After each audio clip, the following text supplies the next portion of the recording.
What's up guys, Piper33 here. Today I'm going to go ahead and give you guys an actual review of one of the Armsday guns, as it's been a while since I've been able to actually get a gun fully leveled up. Today, however, we are going to go over the Zerina D and give it a full review. So this particular gun right here in my hands is the Zerina D auto rifle from Hakke. Let's go ahead and check out some of the perks here.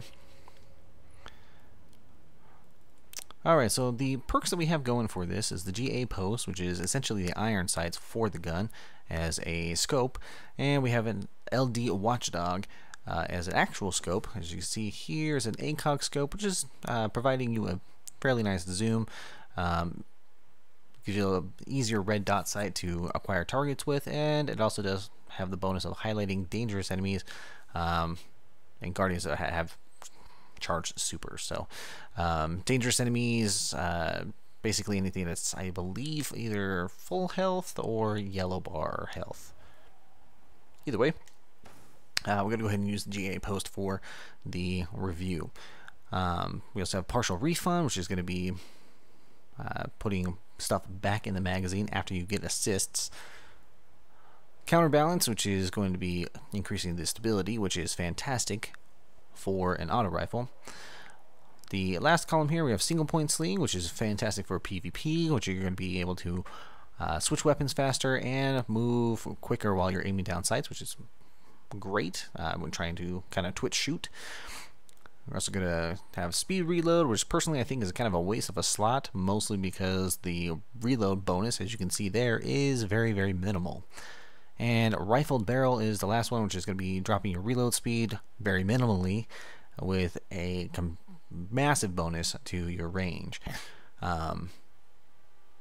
For our purposes right now, we're just going to go ahead and leave it across the top here.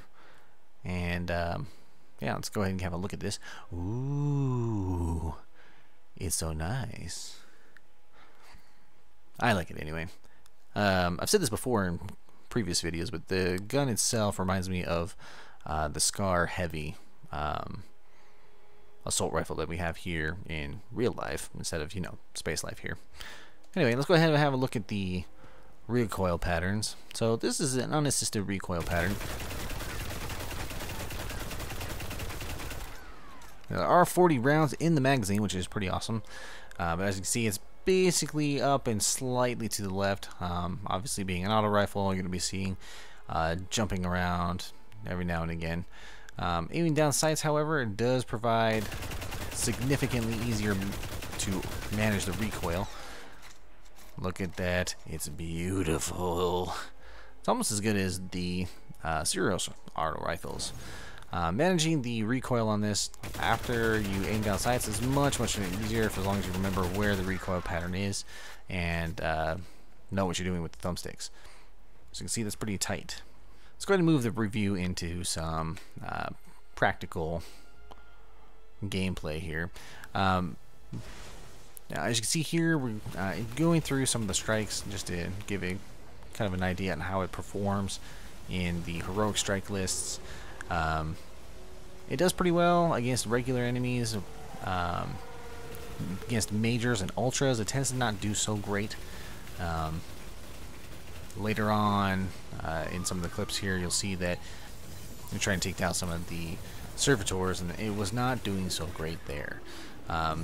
Mainly because it doesn't deal enough damage at a fair distance unless you're using the correct build for it. And even then, the range on the gun really isn't amazing, but it does do a little bit more damage at range if you are using the rifle barrel perk. So while we're running through here, overall I think the gun's really a great gun. If you had time to pick it up during Armsday, really it's definitely a good gun. I'm going to go ahead and try to take out a few of these guys around here. So at close to medium range, it obviously does very well, especially against low rank targets. Let's see if we can't find somebody else. And again, against the big bosses, it tends not to do as much damage as you'd like. Honestly, I would rather be using a hand cannon or maybe a pulse rifle, just so that it's doing a bit more damage. The nice thing, however, is the 40-round magazine allows you to hold down the trigger for a very, very long time. As long as you can maintain your accuracy on all of your bullets and, you know, hopefully get as many critical hits as you can, the gun can do very, very well. However, it does take 40 shots really in order to make sure that it counts. So the DPS on this weapon really isn't all that amazing, but you can definitely take it into the Crucible and do some damage there. And as you can see here, medium range, the gun definitely excels a lot. At longer ranges, once you start getting out there, I would definitely switch it over to rifled barrel. Let's go ahead and check that out. So let's change the build here. We're going to be using the LD Watchdog scope along with rifled barrel. Now, as you can see, the scope on this gets a fairly nice zoom.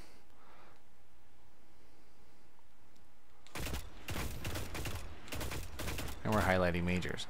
The problem with trying to shoot at a distance with this gun, along with any other assault rifle, is the recoil pattern really is going to be causing issues trying to hit targets at long range.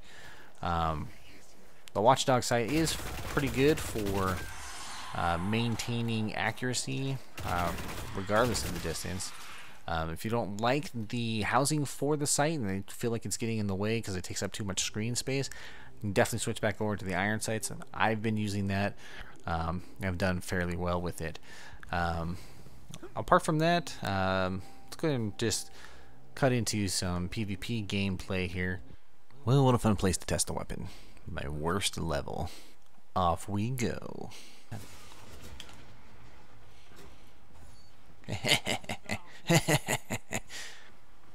That's where I'm at. Hey, what's up? Oh, come on. Where are you? Oh. Nope, maybe. Nope. Alright, let's go put an arrow in somebody's face.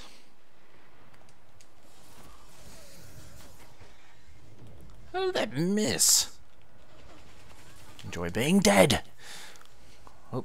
I'm not here. Oh. So I find that my logic actually for Crucible is actually pretty sound. There's always someone else. Keep that in mind when you're playing. Ready, and shade step. Ooh.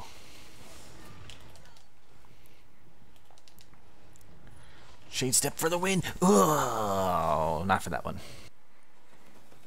1.5, that's not too bad. Plus we got an extra.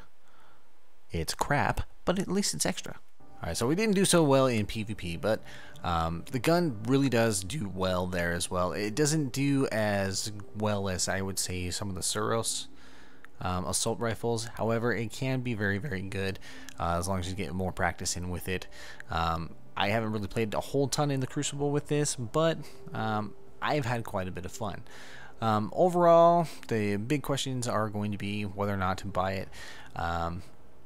I would definitely spend the 2,500 glimmer on this. It is a great gun, especially if you can level it up. But that's my review for the Hakke Zarinaea-D auto rifle. Thank you guys very much for watching. Feel free to leave a comment, a rating, and subscribe if you guys haven't. Make sure you guys always pay the piper, and we will see you in the next one.